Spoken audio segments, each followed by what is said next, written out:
Hi, I'm Steve Pleich, and I'll be your host for this edition of Voices from the Village.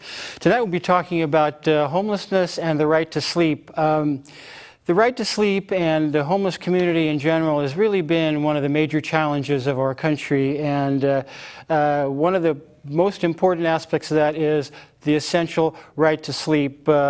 Just recently, in fact, in a federal case in Boise, Idaho, our federal prosecutors weighed in on this issue about a camping ban case similar to camping bans that we have around here. So at some point, if we get time, we'll be talking about that. But I think we're really going to be focusing on the right to sleep here in Santa Cruz. And I'm really happy to have with me four folks who have been really in the forefront of the Freedom Sleepers movement. Freedom Sleepers is a group that came together to ask for repeal of our local camping ban, to create safe sleeping spaces, and to really work in support of homeless services that have been drastically cut here recently.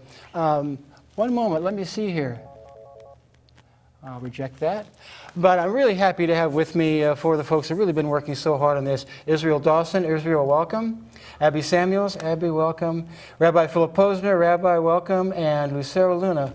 Lucero, welcome. Lucero is actually a member of the homeless community. You know, so often we have shows here on community TV or elsewhere where we talk about the prison system, where you talk about social services, you talk about things, and you really don't have anybody on the show who is impacted by that on a very personal level. And I think, if anything, being amongst the Freedom Sleepers and actually staying out overnight has impressed on all of us what a challenge that is, how exhausting it is to be homeless in Santa Cruz every night. We do have, to start out, just to give you an idea of what the Freedom Sleepers have been doing, a short clip that was produced by Israel. So if we show that, and then we'll come back and we'll start our conversation.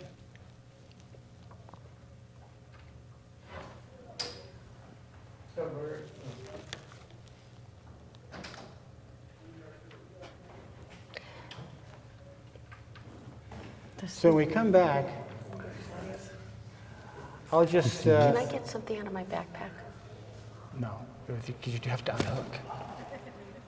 Can I ask Gabby? Can I ask you to get my backpack? Which, Mom? Struggling to pay rent today, in the streets tomorrow.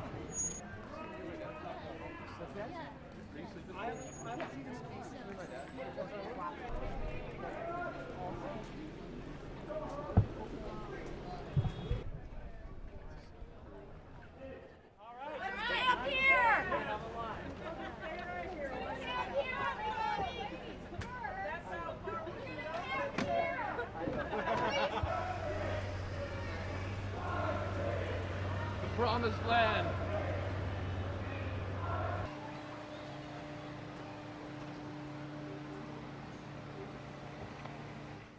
Don't take the sleeping bag away yet because we want to put your name on Abby it. got Sears to give this to us For 20% off. for 20% off. It's like a sheet. Is that good enough? All right. I'm just kidding. Yeah. Everybody wants that first. Okay. So let's just put the what do you think? What was wrong with this one?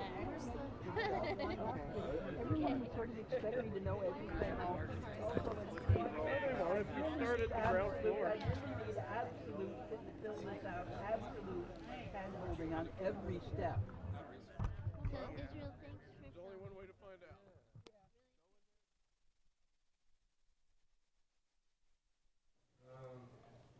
Are we ready? Let me turn that down because that is just a nuisance.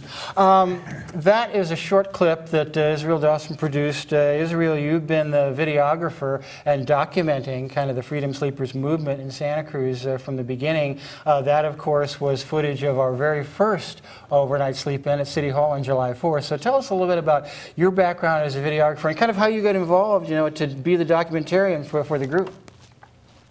Well, yes, I experienced homelessness twice in my life. Once in 4th grade, all through high school.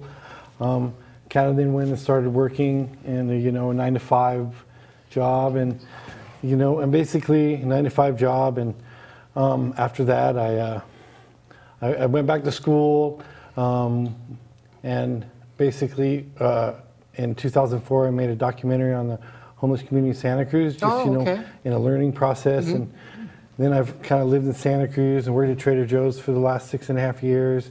And then I went back to school, and I'm going back and documenting the Freedom Sleepers, and also trying to focus on people experiencing homelessness and the change that's happened since the recession of 2008, and how that has impacted the homeless community, changed the demographic, put so much more people out on the street, and my mom's here tonight, and she experienced homelessness. She got in the way we got out. We got into HUD housing, and from there she was able to go back to school. Now she teaches disability for special ed in Orange County. Good. And yeah. I went back to school and got all this way, and went through high school experiencing homelessness. And the things that got me here where I am today, in grad school at UCSC doing a documentary on the homeless community, is not there now. I couldn't go through the pathway of getting into HUD. HUD's shutting down. There's less affordable housing. Food stamps has been scaled back, or Fresh Start. And so basically, they've got rid of the bog fee waiver, or they're going to, and these things, really helped me get out. And it's actually worsened since I experienced it to today. And the people today are going through a whole different thing with technology taking away middle-class jobs. There's just this huge impact. And a lot of the people are just older people. There's a lot of older people who are fully capable of working, and there's no jobs. Right, They're just hiring the younger people in the community, or the Well, it's important, jobs, I think, to have video record of kind of what's happening and the changing dynamic in the homeless community. Abbi Samuels, welcome back. You and I have worked together in Occupy Santa Cruz and a number of different things in SCRAM, Santa Cruz Resistance Against Militarization. And I was actually the Food Not Bombs, of which you're the co-founder of the local chapter. With Not Keith, co-founder. No co-founder? No, I was joking. Okay, anyway. Your partner, we have to mention Keith McHenry, Yes. who's the founder of the global Food Not Bombs. Yes. But it was really Food Not Bombs that stepped up when homeless services were reduced at the end of June here in July, that started the first emergency breakfast, and that kind of out of that grew the Freedom Sleepers movement. Tell us kind of the evolution of that a little bit. Yeah, well, when we heard that the Homeless Services Center was being shut down, or that was the news that we heard at the time back, I'm not sure when it was it March? Yeah, about June that. 26th. Yeah. 29, June 29. Yeah. But we heard about it, I think, in March, Oh, yeah. right? Yeah. And so what we decided to do is create awareness by having an emergency breakfast. One of the things, so we had, I think it was 3 emergency breakfasts over at the corner of River Highway 1 and Route 9. River Street Extension. The there, River yeah. Street Extension. Yeah. So we had 3 emergency breakfasts there, which were pretty successful in the sense that maybe around 30 to 50 people had breakfast with us, even though they might have had we had coffee and quite an extensive breakfast. So that's the one way. That's when it all started off. And in fact, I just want to mention this, that I'm not sure how much the public knows how much of Homeless Services Center has shut down, because they said they received some grants. Absolutely. They said they received some grants from the county. My numbers, I think it was $650,000 that they were short. They received some money from the county. I think it was $350,000. They were still short, and the reason they were so much in the red is one of the reasons was partly because of the fence that they built, and they didn't receive any other grants that they expected. And then the Sentinel wrote an article saying, "Oh, they're getting Polyloft isn't being closed down." Right. So they kind of softened it. But what the public really doesn't know is that, or most of the public, by reading that article, it seems that everything is fine. But the day services, which was huge, is being closed. Was closed down. That gate now locks people out. Yeah. So they no longer have food. I think they were feeding anywhere from 2,000 to 3,000 people a week. 300? No, a week. A week, yeah, A week. okay, right. And now I heard it's 15 people. Yeah. I don't know, a few times. It used to be breakfast and dinner, but Lucero would know more about the details of that, and their showers. So there are a lot more people going hungry. This is horrible. And plus, the Poly Loft is now just for transitional housing. It's only 2/3 full. You know even more detailed information on that, Steve, because you spoke to Jen and Thomas. So at any event, it's horrendous that there's no place actually to go to sleep. That's used only for people that have case managers that have a pathway to housing, and there's not even enough case managers out there, so the loft isn't even full. So now we have empty beds. I mean, this is crazy. So now we have empty beds and people sleeping out on the street, and there's no waiting list anymore for the Coral Street shelter. And still there's an argument about, well, do people have a right to sleep? And that's what the Freedom Sleepers, one of the things that the Freedom Sleeper works so hard for, is that sleep is a basic right. And particularly now when there are no places to sleep in emergency beds, you know, the people have to have safe, secure, and maybe Lucero can tell us more about that when we get around to, you know, what it's like being out on the street, and particularly being a woman out on the street. But Phil, let's talk to you for just a second. You are the father of Michael Posner, a city council member here, and you have been working on the Camp of Last Resort, which was originally and still is an idea that you and I have both talked to city council members about creating safe sleeping spaces for people. So tell us, you know, how you came to do that, and how you became part of the Freedom Sleeper movement. Well, as a matter of fact, I'm glad that you asked me, because I wouldn't be doing this without your help. Yeah, I appreciate that. Steve's been a big part of it. We're now calling it Homeless Depot. Yeah, there you go. We called it Camp of Last Resort, but we shifted the name. And basically, our position is, as you enunciated, and Abby, it's just unethical for a community like Santa Cruz to have 17 parks, 30 parks that approximate 116 acres of land, 2 of which are for dogs, but no place for homeless people to sleep. It's unacceptable. So our position is that we think that the city should come up with at least a couple of acres out of 30 parks, 116 acres, where people can lay down at night. Our position is that it's not, as you know, Steve, it's not a real answer to the issue of homelessness, but it's better than what we have right now, because it provides an opportunity for a temporary place and secure. We would have police presence there, social worker, et cetera. So that's what we're concerned about. And Lucero, thank you so much for being here. As I mentioned, you know, so often we do these shows that have advocates for various things, and you don't really have any of the people that they're advocating for.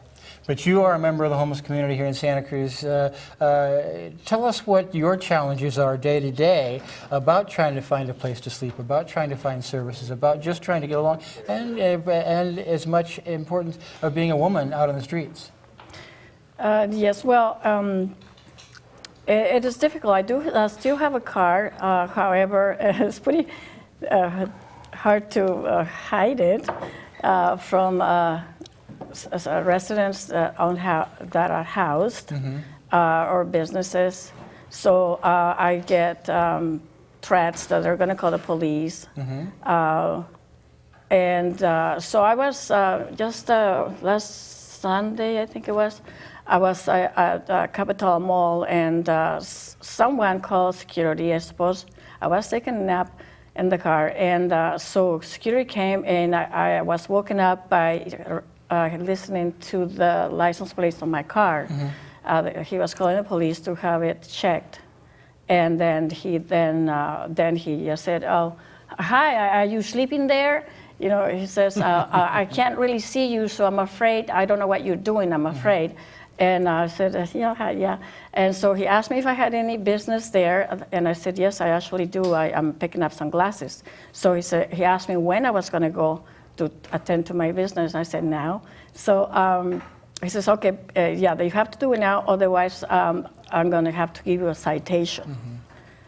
So I took the opportunity to not go to attend to my business, but walk around the mall, and I was advertising the Freedom Sleepers movement at City Hall. So I did that for a while.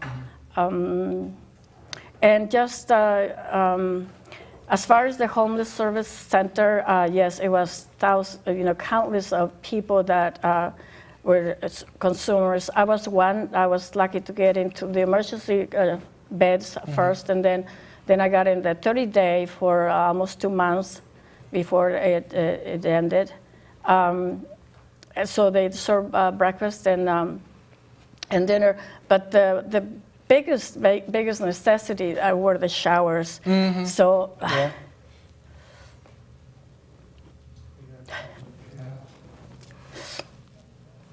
Well, let's see. I have not had a shower, a real shower, since the day they closed until last night, thanks to Abbi. Yeah. And Abbi, tell us about that, if you will. The Food Not Bombs, one of the things that you have done, and this is an initiative from Food Not Bombs, and not necessarily Freedom Sleepers. You actually have showers over at Food Not Bombs. A shower. No, portable she's talking shower. about something else. Yeah. Lucero's talking about, sorry, we do have portable showers Right. at Food Not Bombs, but it's horrendous. I did not know this until Lucero just said this, that the last time she had a shower is when it closed. When did it close? June 29th. June 29th. June So 29th. June 29th. What's the date now? August what? 9th, August 9th. August today. 9th. She hasn't had a shower. The reason she had a shower, because I let her stay at my house because she was feeling really sick yesterday. She was exhausted. She has chronic fatigue, and I have several friends who have houses that have chronic fatigue. And they can't move. Right. I know what it's like from hearing it from my friends, let alone not having a place to sleep and being bothered every single second and being afraid that they're going to knock on your window or knock if you're sleeping. It's inhumane what we're doing to people. And so the Freedom Sleepers to me is not about getting a park. The Freedom Sleepers to me is about, for right now, the immediate thing is to ban the sleeping ban and Right. ban the camping ban. Yeah. That's all. Yeah. I don't want, I think we should have housing Right. personally for people. We should have, it's inexcusable for what we're doing in Europe. They take care of people. Here, they do not take care of people. They give you, they're not homeless people on the streets begging. They take care of them. Phil? Abbi, we obviously agree with you. The long-term solution is to have decent housing. But the fact is that this community is not anywhere close to a long-term solution. So we think that at least the park possibility is an option. That's fine. I'm just saying that that's not what the Freedom Sleepers Right. is about. The Freedom Sleepers is about being able to sleep wherever, whenever. It's not necessarily about a solution based. Whether it's all part of it. whether it's a park or whether it's a house or whatever it is. On the sidewalk. That's not what it's about. It's about that people the criminalization of the homeless should stop. And I think that's a really good point. One of the things the Freedom Sleepers has done is they've had 4 community campouts at the City Hall, petitioning the government, saying the Freedom Sleepers demand that the camping ban be repealed. And then I think to glimpse what it would look like when the camping ban, I do not say if, I say when the camping ban is repealed, then we can look at, we got to create safe sleeping space for people. And I think you're exactly right that is what the Freedom Sleepers are trying to do. That's what the movement is all about. And recently, interestingly, the federal government and the Department of Justice has chimed in on this, which the Freedom Sleepers have found very encouraging. Let me read what the attorney in the Boise case for the government said. He said, "It should be uncontroversial that punishing conduct that is universal and unavoidable consequence of being human violates the 8th Amendment. It's a foregone conclusion that human life requires certain acts, among them sleeping."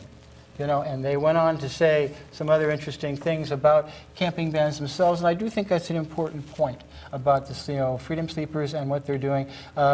You can tell us a little bit, if you like, about what's going to happen next Tuesday, Yeah. because I think it's very exciting. And I will also say that this sleep, our good friend Ed Fry has been talking about the right to sleep for a long period of time, but I do think that it's particularly important now, and it's something that everybody is talking about. You were just recently on Occupy Radio. You're going to be on with Bruce Bratton on Tuesday. So there is a lot more attention to sleeping, the right to sleep, and repealing the camping ban is a step in that right. So tell us about Right. Tuesday. So Tuesday, we're going to sleep at City Hall. Oh, let me see if this All right. You're on Voices from the Village with the Freedom Sleepers. Hello. Yeah, this is Keith McHenry. Welcome, Keith. All right. I had to interrupt Abby to get you on the phone, so I hope she doesn't mind. So he's part of the, Keith is part of the Freedom Yes, Sleepers. Keith is one of the original founders of Freedom Sleepers. Keith, how are you, and what have you got to say for us today? Well, I think this is pretty profound, this ruling in Idaho, that the people that it's an Eighth Amendment violation of the U.S. Constitution to criminalize people for living on the street, something that they have to do. And you know, as a person who has lived on the streets, obviously you have to sleep, obviously you have to go to the restroom, obviously you need to eat, and they should not have laws restricting that. And I know that, you know, in Santa Cruz, it's very brutal, the legal situation, and, you know, and some people have actually done quite a bit of time. And I think also, you know, you get a sleeping tickets and stuff like that. Maybe it's not so bad right at the beginning, but it can just become a huge problem over time because you get warrants and so on. Yeah, and that's so true. I know that you've been with us on a couple of different sleepouts and, in fact, received a ticket at the first sleepout yourself. You did not? He wasn't at the first one. Oh, but you did. I did. Okay. Then Abby received a ticket on your behalf. Yes, she did, and I was fortunately gardening in Taos, New Mexico at the time. Well, thank you for calling in. You have any particular question for any one of our panelists that comes to mind? Well, the one thing is, it's my understanding that there's going to be another sleep out, and coming up on Tuesday, and every Tuesday, and that the idea is to really press the point that the civil rights of the homeless should be respected. And I was wondering if there's been any indication since we've been doing this, of the city council having starting to get worried or having any comments or you know, giving any indication that we're starting to have some impact. Okay, thanks, Keith, and hurry back to us. We miss you. Yep, I'll be back for willing to risk arrest, sleeping out in front of City Hall. Not this Tuesday, and I'm not sure next Tuesday, but the Tuesday after that. Okay, we'll be there. Thanks, pal. Appreciate it. So, Phil? Bye. To answer Keith's question, I don't think the city council is worried about the issue, sad to say, but I think there has been lately a little bit of momentum to the possibility of dealing with the ordinance and other opportunities for better opportunities. So I think we're getting some momentum, but that's why this Tuesday we plan to address city council. As a matter of fact, I think we're going to read some of that important document. Absolutely. And we hope that people will join us and support us for this issue because it's unacceptable. It's just unacceptable for people to not have a place to sleep. Yeah. You know, I will say personally that when we had our first sleep out on July 4th, and of course we had 22 police officers that responded in the middle of the night chasing us around, and it really brought dramatic impact to me about how exhausting it is to be homeless, about how difficult it is to lay your head down and know that you're going to be roused at a certain point, to know you can't get a decent night's sleep, know that at some point somebody's going to want to be there to move you along, and on top of the fact that that's night after night, and you have all of the things, your belongings with you, that has got to be a tremendous burden for somebody who is on the street night after night, and it became dramatically clear to me just for that one night. I had not, frankly, realized that. Right. Yeah, sleep deprivation is, you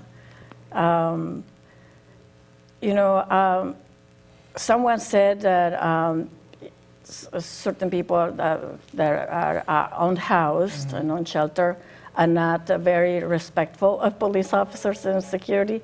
And I said, excuse me, obviously you must be housed, okay? Because, I mean, if I was to sit on the bench and elevate my foot, my left foot is reconstructed from my knee down, and I have to elevate it once in a while.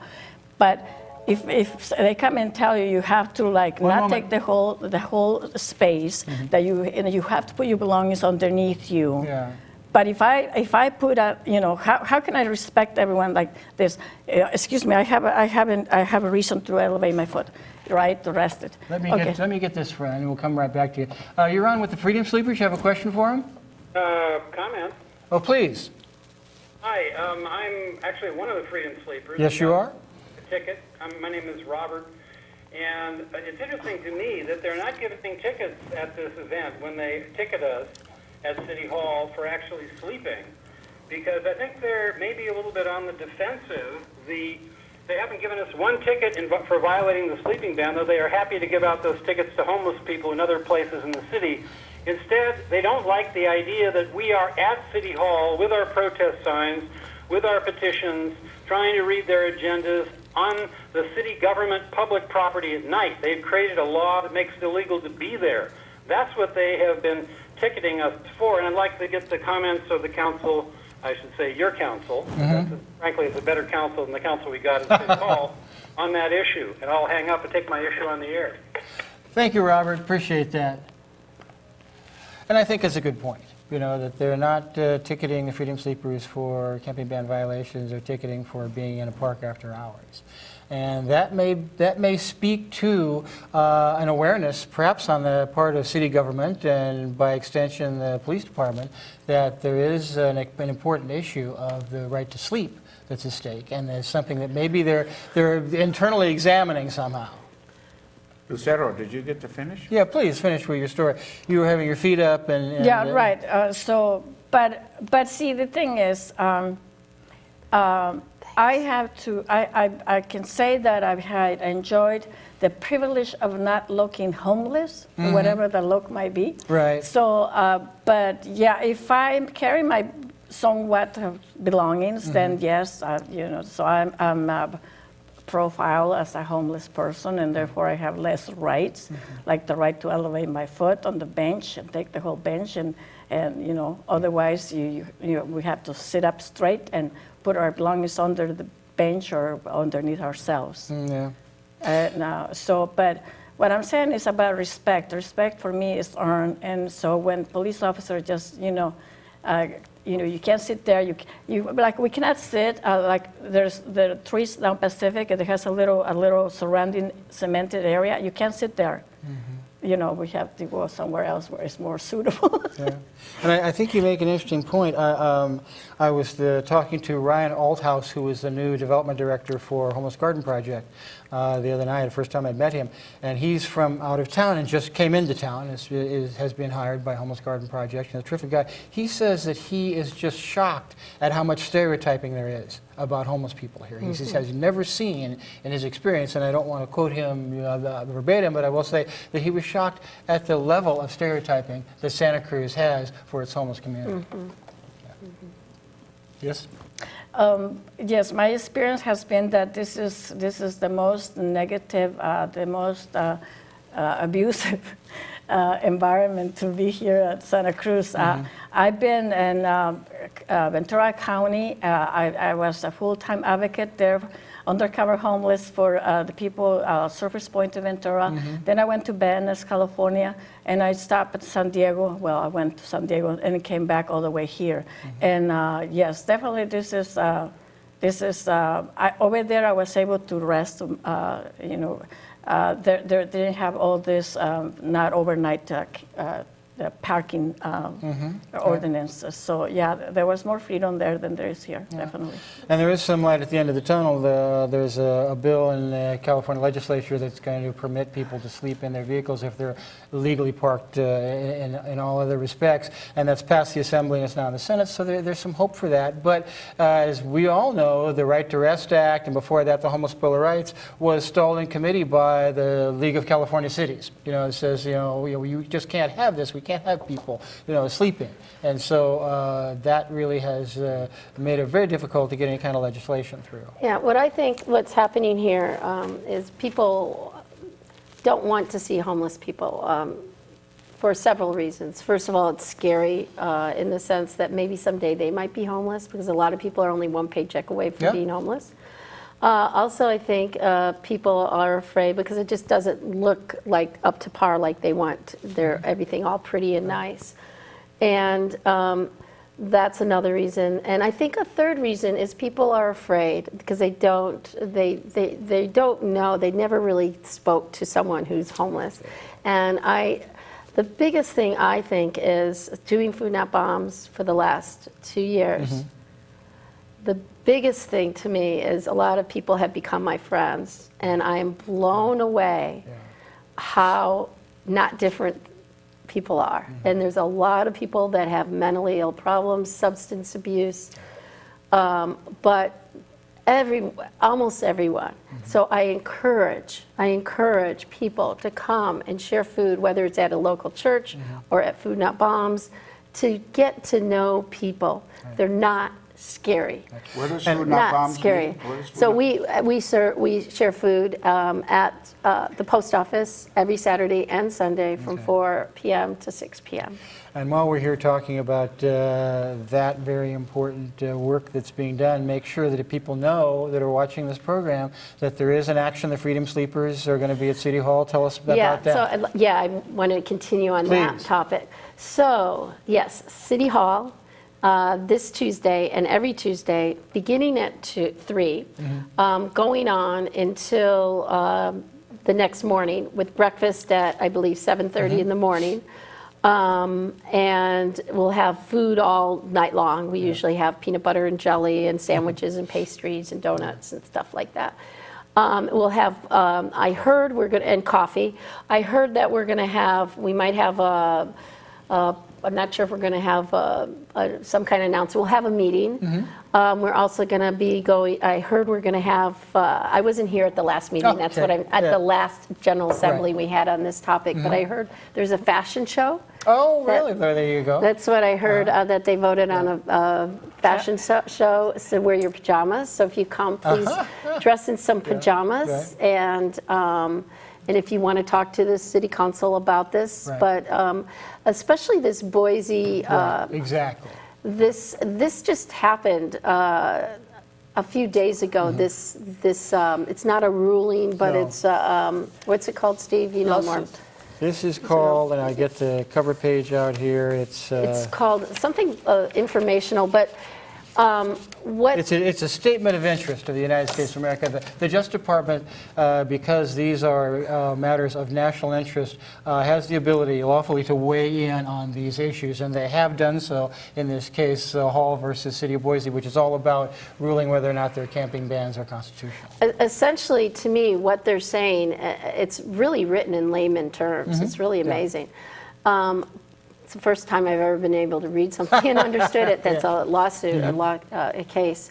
But anyway, what it essentially is saying is that because we are, when you give people tickets for camping or sleeping and they have no other place to go, you're criminalizing homelessness.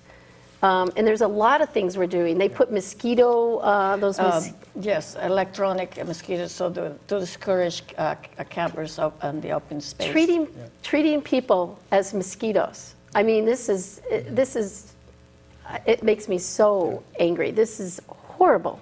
It's insane. And I know that, insanity. Phil? So I just want to say that, I think it's hopefully clear that we're doing this because we want to put pressure on the city council to get rid of the ordinance. But we need community help. So we're hoping that people from the community will come and be with us. We want people to also know that you kind of have a choice if you want to get cited.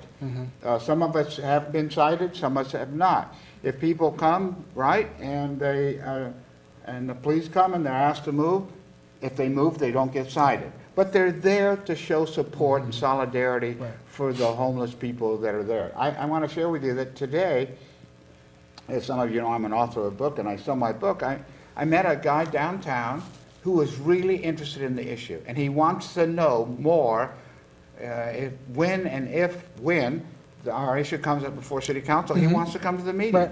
Yeah. So hopefully he's even listening tonight and saying, yeah, you know, I may come down to City Hall Yeah. and support the issue. And I think it's worth noting that the Freedom Sleepers are supported by the homeless community. As you noted, I think earlier, 2/3 of the people who are sleeping out with the Freedom Sleepers at night are homeless folks. The homeless community is supporting. Homeless communities attending the General Assemblies. Homeless people are speaking up for once and having their say. And I think that's extremely important. And one thing that we will be doing, the Freedom Sleepers, and again, I'll speak as a Freedom Sleeper, that we're going to be reading portions of this particular statement by the Justice Department to our City Council, saying that this is the changing future of the right to sleep. And you should be aware that the law is changing, that the attitudes are changing, that, you know, that the opportunity is there for you to get out ahead of this perhaps and look at your camping ban and revise it in ways that are going to reflect what the current law is going to be. And I think that's an important opportunity for the Freedom Sleepers. One of the things that we had on the video that Israel took was you passing out sleeping bags and Phil standing next to him, sleeping bags and tarps. Tell us more, because that was the first sleep out. It was terrific. We have another clip that's mostly me talking. We don't really need to show that, but it was a description at the second GA of that particular July 4th event, which I thought was just tremendous. Tell us about that, because that was great. Yeah. Well, what we decided to do was actually, I can't take credit. I wish I could, but it was actually truly a person who who's left the community, Stefan. He actually brought up the idea at one of our meetings. He was involved. He said, we're going to have sleeping bag storage. We're going to take care of you. We're going to make sure that you're okay, because he's so upset that the shelter was closing. And we go, then he left, and we're like, oh, we were depending on him. He said he rented storage for us, not for us, but for the people. Right. And we were going to work together as a team. Right. And when he disappeared, we said, well, what do we do? We go, oh, well, we'll just do it ourselves. So we went ahead and bought the sleeping bags, which, you know, we spent some money on that. We can't afford to keep on doing that. So if people could donate, we would like to get more sleeping bags, because that was a big hit. So we gave out sleeping bags to people that slept there. And of course, a lot of people didn't bring them back. And that lasted for about 2-3 weeks, that we had enough sleeping bags for some of the people. And we rented a U-Haul for storage. We had a porta potty. We are probably going to get another porta potty, which I haven't told you. I did find a porta potty that might give us a good deal on having one with lights and backup lights. And of course, in the video that people saw originally, that was the porta potty that we had, the tote behind Ed Fry's truck, and we had all kind of problems with that, all kind of interaction. Not necessarily problems, but interaction. Of course, Abby was using it along the way to welcome people into the porta potty as it was being stopped by the police. But Israel, you know, just for a moment, having been homeless in Santa Cruz, do you see if there is more stereotyping going on now than perhaps that you have witnessed in the past for of the homeless community, or has it just kind of been a gradual growth of that? I feel like there's been a gradual growth, but also there's been an immense growth within the community, and a lot of people that are experiencing homelessness are people that are able to work, who just can't find jobs that are out there. And you can't find a stable system to get out of homelessness. Just, you know, affordable housing should be the first, you know, and then a job. And that's the biggest thing, is in Santa Cruz, there's no jobs that you can pay for housing, because there's no affordable housing in Santa Cruz. The whole Bay Area is being gentrified, and housing is becoming more and more expensive and leaving a lot of people out. And a lot of the homeless people in Santa Cruz have lived here all their lives. Well, and that's true. The Homeless Census Survey will tell you every year that 82% of all the people who are unsheltered and homeless in Santa Cruz tonight were residents of Santa Cruz before they became homeless. It's a homegrown population. These are our friends and neighbors. These aren't people who are just kind of, you know, moving through and absorbing services and not really caring about the community. These are community members, you know, that we really want to take care of. I do want to mention Lauren, your wife. Oh, yes. And she has gotten a PayPal for us, so people can contribute to the Freedom Sleepers using a PayPal doohickey that we have. So it is important for Freedom Sleepers, I think, to be able to raise a little bit of money to be able to buy maybe more sleeping bags, and really kind of keep this movement going. Phil? So thank you to Lauren for that. I wanted It's to much mention, I hope appreciated. I'm not going to embarrass you, but No, of course Steve not. wrote a very nice article that's in today's paper. Oh. And I was wondering if you would talk a little bit about the whole issue of the government emphasis now on the housing first model and how that affects Santa Cruz. Well, one of the things that happened at Homeless Services Center was that they have always been a shelter model, a maintenance model, and so that's the way they've been able to fund themselves. When the federal government and the state government decided that every dollar that was being appropriated for homeless services was going to be tied to how much it moved people from homelessness into housing, then they had to change the whole model around. What the practical effect has been is that now, as you mentioned earlier, Abby, Paul E. Loft is no longer an emergency shelter.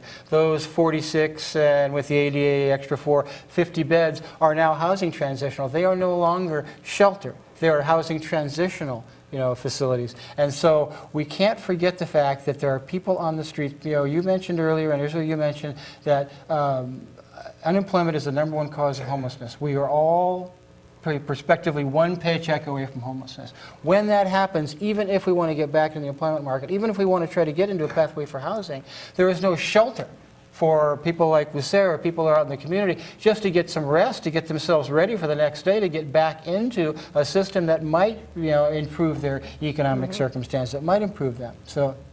And that's what I was alluding to here, the difference really between shelter and housing. It's very important not to abandon a shelter model as part of a And holistic there are good approach. pieces in the paper today, so people can read I it. appreciate that. Thank you. Yeah, Lucero?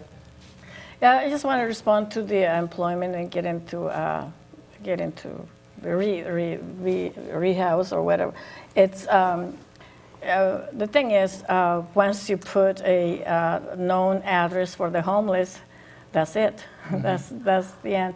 And not even organizations, nonprofits will accept you as a volunteer if they know you're homeless. I am a volunteer in the community officially because I turned in my application with my fingerprints, what do you call it, results of FBI, Department of Justice and everything, to make sure that I'm not a criminal.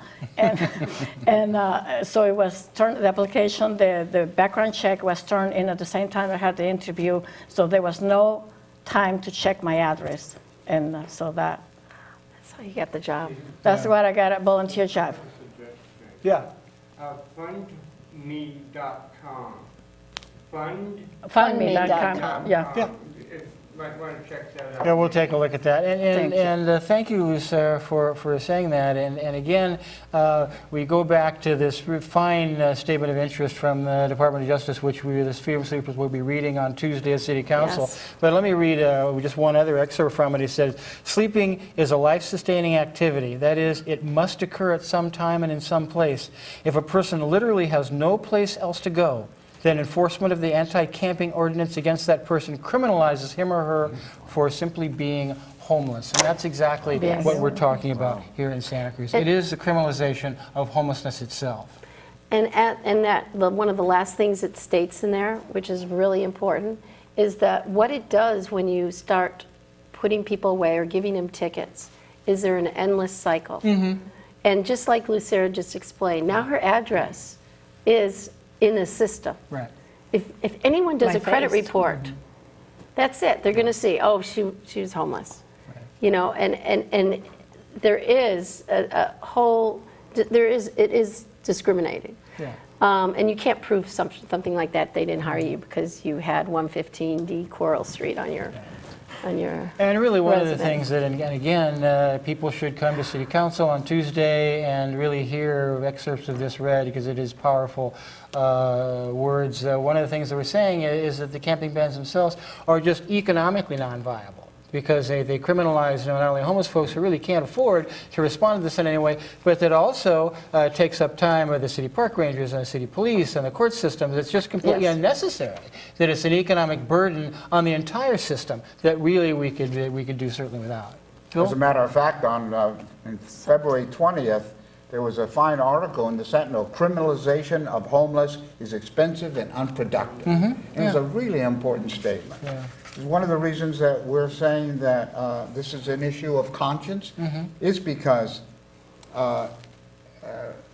we hope that people out there will empathize with homeless. We were talking before about why so many people are indifferent or frightened. I personally think that a lot of it is something called xenophobia, and it's just fear of the unknown, or the fear of the stranger. Right. Yeah. I know, Abby, you beautifully talked about, well, all the great work that you do, but in the years that you've been doing Food Not Bombs, you talked about, meeting people and realizing that they're human, just like all of us, whether they're homeless or not. I've discovered that too. As a rabbi, I've really learned a lot about my own self and my connection with people, and to try to overcome my, kind of fear when I'm meeting someone who, is wearing a lot of clothing and it's different than me. And I discover, hey, the person's wearing a lot of clothing and he may be homeless, but he's a human being just like me. And I think that's a wonderful point to make. Our good friend Mel Nunes always talks about, who is a coordinator for the Faith Community Shelter, which is one of the few shelters that really operates now through the faith communities. They provide a dinner and a breakfast for the folks who stay over, and he says, come in and take a meal with a person. Right. Come in and talk to somebody. Not only just bring and serve a meal. Come in and sit down and talk to them. Talk to a homeless person. And I think that's one of the values of the Freedom Sleeper movement itself, is that it really is based within the homeless community. We're there, and I'm proud and privileged to be there. But the people that you talk to, overnight, you get a chance to sit around and talk to people about the challenges, talk to them, experience what they literally walk a mile in their shoes, and that you really don't get to do every day. And I don't know whether we're asking everybody to do that, but I think we're asking everybody to consider that perspective, at least. Kind of connected to that, I think it's really important for people to realize, if they don't know, how many churches are involved in feeding people, along with Food Not Bombs. Right. The wonderful things that, Calvary does on Monday evenings. And it's an opportunity to meet people. Right. They're not only feeding them, but people will get to meet people. Yeah. And I think it's important, the Freedom Sleepers is a coalition. It's Food Not Bombs, it's Huff, Robert Norris called in. It's the Camp of Last Resort, Homeless Depot, it's the Homeless Persons Legal Assistance Project. But it's a lot of folks, who would really like to, make council understand that it's time to look at the camping ban again and really repeal that. And let's move on. Not to take organizations like Food Not Bombs for granted. I wish Abby would maybe spend a minute or two just talking about what is involved in Saturday and Sunday, doing all that, having all that. Absolutely, we'd be happy to hear that. It really is. Oh, I'm sorry. We have and we'll get back to that. Do we have a question from John Maher? John? And I'm from Waterville. I used to live in Santa Cruz. I used to be homeless also. And these rules and laws and these bans, it kind of reminds me of somebody. Of Adolf Hitler, and because he did a lot of this stuff. He kept people up all the time, kept them away for 3 or 4 days in a row, and didn't feed them, didn't give them water. We're a bunch of Hitlers here in Santa Cruz, or in California, or wherever there's homeless and sleeping bans and crap like that, because, Hitler did that. And we killed him for that, or we went to war for it and all. This is the same kind of stuff. We're Hitlers here in California. Thank you. Well, and I think the point is that you really have to fight your battles against the state, and the state is the person, the people who are really imposing these draconian and really onerous laws, and they really have to be fought at whatever level that you can. Does it happen, do communities affect these onerous laws because they really think that property rights are more important than human beings and others? Why is it, for example, what was the name of that state organization that you said that, put down? Oh, the League of California Cities. Yeah, is the mentality such that they're saying that their economic concerns are more important than the suffering of human beings? And does our city council buy into that? And so, is that, how do you see it?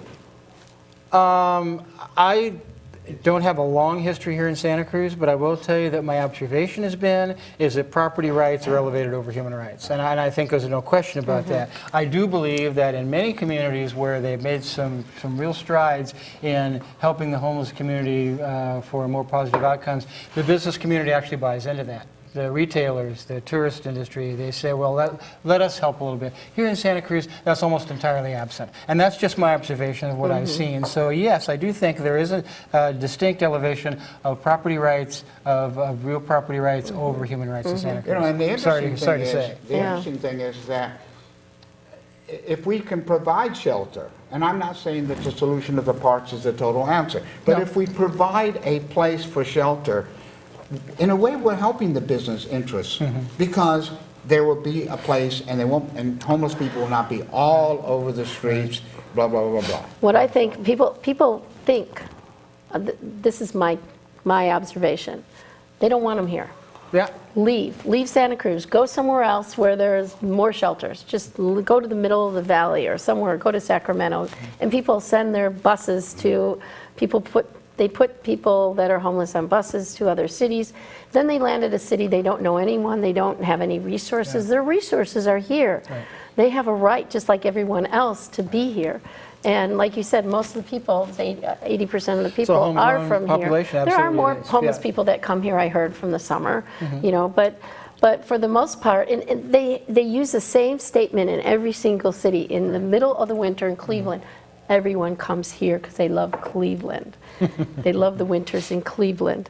And most of the people here aren't from Cleveland that are homeless. And I So think it's that- all yeah. over the place that they're doing this. And I think it's a really good point. The programs you're talking about are euphemistically referred to as homeward bound programs. They say, people, as someone is homeless in a community, they say, well, have you lived somewhere else? So we'll give you a ticket and you go back there. What they don't realize is their support systems are here. Right. And I do think that one of the signal features of the Freedom Sleepers is as a support system for the homeless community. We want the camping ban repealed. We would like to create safe speaking spaces when that camping ban is repealed. But primarily right now, the work that you're doing, the work Lucero is doing, the work everybody's doing, is as a support system for the homeless community. Right. And that's why I do think the homeless community has supported the Freedom Sleepers in what they're doing. And I want to say how we came up with the name. Please do. Yeah, 90% of us wanted the name. One person wasn't that happy but said okay.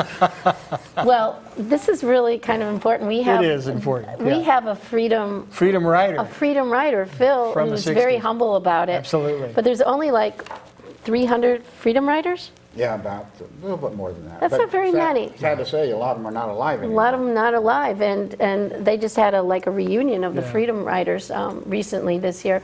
But what was it? 3 years ago. Oh, it was 3 years ago. Okay. So anyway, this is it's fighting for the civil rights back then of blacks back then in the 60s. Well, now we're fighting for the rights of homelessness and that the right to sleep, the right to be homeless, the right, So that's where I thought it was such a great name, especially. But we have a little credibility having Phil with us. And I think Phil has said it as well as anyone that really this is a call to conscience. And you're evoking your freedom rider history when you're talking about, in your wonderful letter to the editor recently, a Sentinel, talking about it's being a call to conscience. Well, and that's why, when we make this appeal to the city, as incredibly important as this document may be, I really think that, there's some definitely people on our city council who obviously have a sense of conscience, and we may be able to, especially if people join us, we may be able to appeal to that sense of consciousness and a sense of rightness that this is, that they have a role to help alleviate suffering in our community. Big time role. Yeah, and I think your son, certainly Mike, has been very supportive of the right to sleep. He has, at this point anyway, scant support on council, but it's a start. And I think that through our lobbying, through our effort, through the Freedom Sleepers' efforts, through that call to conscience, through your son's excellent efforts, we are going to be able to get some traction on this, and this is really going to be something that will happen. And the grand jury findings, we didn't talk about that, but they had found that that Santa Cruz wasn't helping the homeless people here. And some of the findings were that they need people to write fund writers. Grant writers, right, sorry. absolutely, yeah. And they need case managers. And we are not helping the people here like we should. So it's been a total failure as far as the grand jury. Thank you, Abby. We're going to wrap it up now. We're in less than our 30 seconds. Thank you all so much for being here. This is such an important topic. We need to talk about the right to sleep. And it's wonderful work, I think, that the Freedom Sleepers are doing. I'm proud to be a part of it. And Phil, I think, says it at best, it is a call to conscience that we're continuing to make. So thank you, Israel, for your continuing good works. To be a video documentarian of this. It's going to be terrific, I think, really showing kind of the evolution of how a movement like this starts. And when we succeed, when it does succeed, you'll be able to show that as a definitive example of how to do that in other communities. So Abbi Samuels, thank you, and Keith McHenry, for so much of the good work you do with Food Not Bombs and with the Freedom Sleepers. Phil, great work that you're always doing with the Camp Last Resort and Freedom Sleepers, and thank you so much for your work as a freedom rider in the past. We are all very fortunate to have you with us. And Lucero, thank you for being here. And thank you for being there with us all the time and sleeping out on that uncomfortable bench that you sleep by, stone bench. Thank you for being there and exemplifying what it means, to be homeless in Santa Cruz as a human being. So we thank you. And literally carrying signs. Thank you so much for being with us on this program. I've been Steve Pleich, and we invite you to come back in a couple of weeks and see one of our other programs. And thanks again for watching Voices from the Village. Good night.